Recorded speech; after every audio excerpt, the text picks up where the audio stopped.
भैया दूज की कहानी। एक गांव में एक बहुत ही बुजुर्ग महिला रहती थी। उसका एक बेटा था और उसकी एक बेटी भी थी।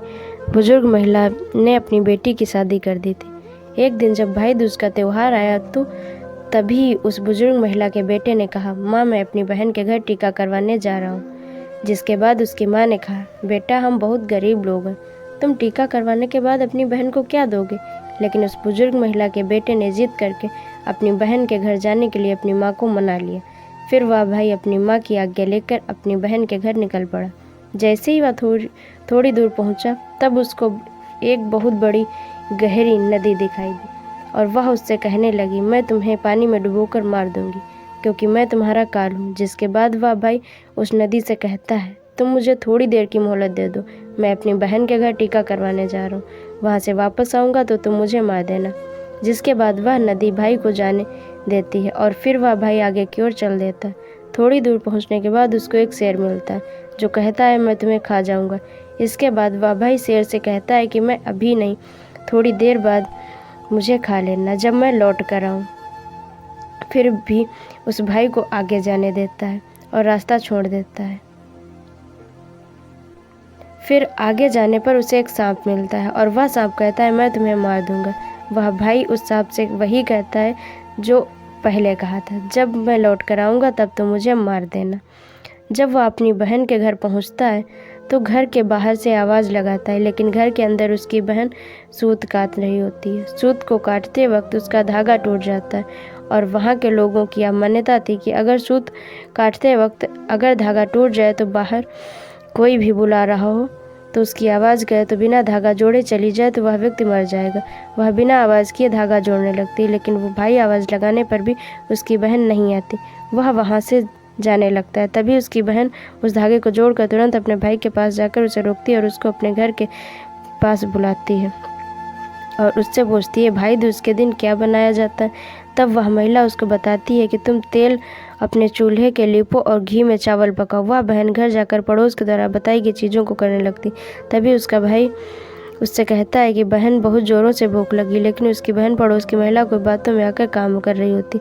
जब उसका भाई रसोई में जाकर देखता है तो वह अपनी बहन से कहता है कि तुम बहुत भोली हो, जिसके कारण तुमको लोग पागल।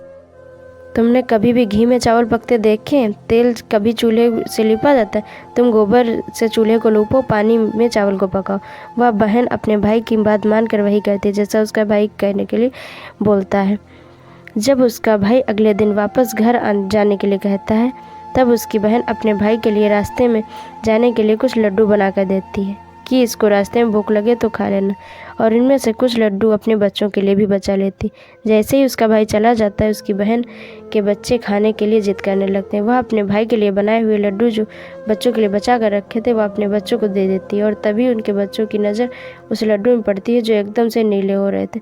जब वह जाकर रसोई में देखते हैं तो उनको पता लगता है कि माँ ने जो लड्डू बनाए हैं उनमें सांप मर चुका है और उसी से हमारी माँ लड्डू बनाए हैं। जिसके बाद वह अपनी माँ जाकर सारी बातें बताते हैं। यह देखकर बहुत दुखी होती, तुरंत भाई के पीछे भागती है। रास्ते में कुछ दूर जाने के बाद उसका भाई मिल जाता है। तभी उसकी बहन उससे पूछती है कि भाई तूने लड्डू खाए तो नहीं? उसका भाई कहते हैं नहीं।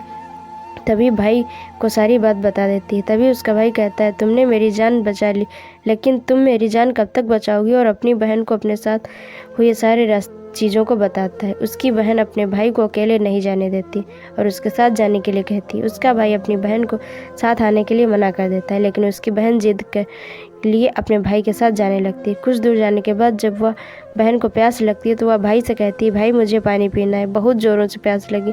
उसका भाई कहते हैं, यही पास में एक तालाब, रुको मैं तालाब से तुम्हारे लिए पानी लाता हूँ। वह अपने भाई को तालाब के पास नहीं आने देती और स्वयं ही अकेले तालाब के पास जाती है।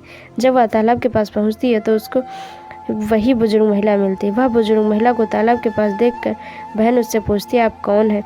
जब वह बुजुर्ग महिला बताती है कि मैं एक भाई का इंतज़ार कर रही हूँ, उसकी बहन ने एक सांप को मारा है जिसके लिए मैं उसका काल बनकर बैठी हूँ।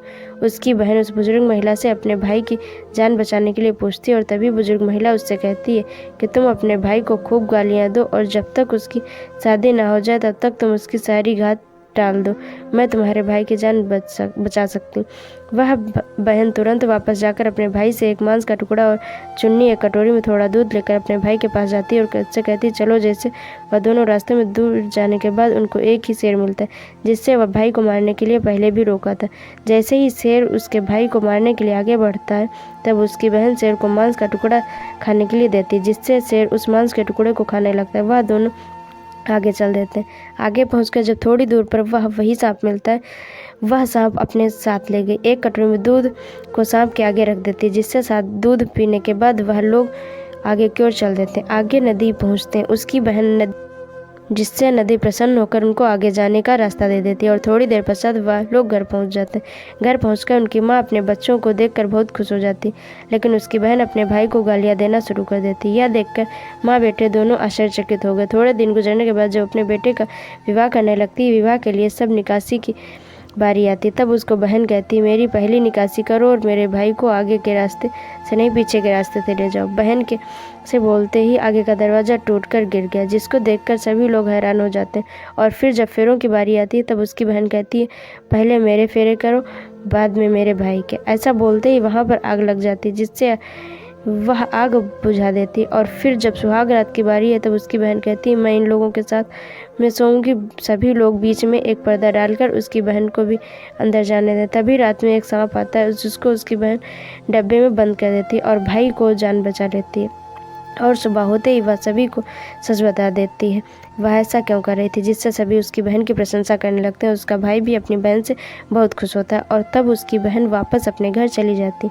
दोस्तों, उम्मीद करते हैं आपको यह कहानी रोचक लगी होगी। ऐसे बहुत ही कहानियाँ जो हमारी वेबसाइट में उपलब्ध हैं, आप इन्हें पढ़ सकते हैं और अपने बच्चों आदि को भी पढ़ा सकते हैं।